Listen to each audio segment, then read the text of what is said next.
আমার কাছে মনে হয় কি জানো, এই যে পলাশ, উনি যে আত্মহত্যার নিল, মানে সিদ্ধান্তটা নিল, তার আগেই তার বিচার হওয়া উচিত ছিল।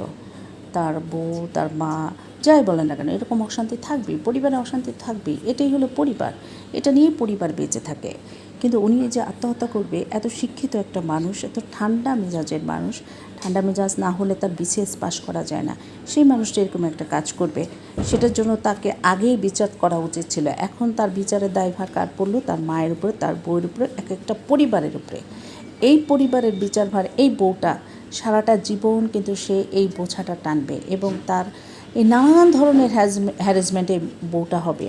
তার পরবর্তী সময় যদি বিয়ে হয়, তখনও তাকে নিয়ে এই ধরনের ঝামেলাগুলো হতেই থাকে। আসলে আমরা সামাজিকভাবে খুবই হ্যারাসমেন্ট হই এইসব কাণ্ডকাণ্ডে, কর্মকাণ্ডে।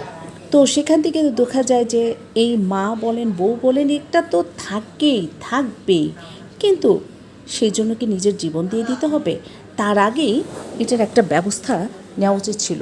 যারাই আত্মহত্যা করার চিন্তা করে, যারা আত্মহত্যা করে ফেলে, তাদের এই চিন্তার সময় যারা বুঝতে পারবেন, যে পরিবারের লোকজন যে বুঝতে পারবেন যে আপনাদের ছেলে বা মেয়ে বা কেউ আত্মহত্যা করার চিন্তা করছে, তখনই তার বিরুদ্ধে শাস্তি দেওয়া উচিত।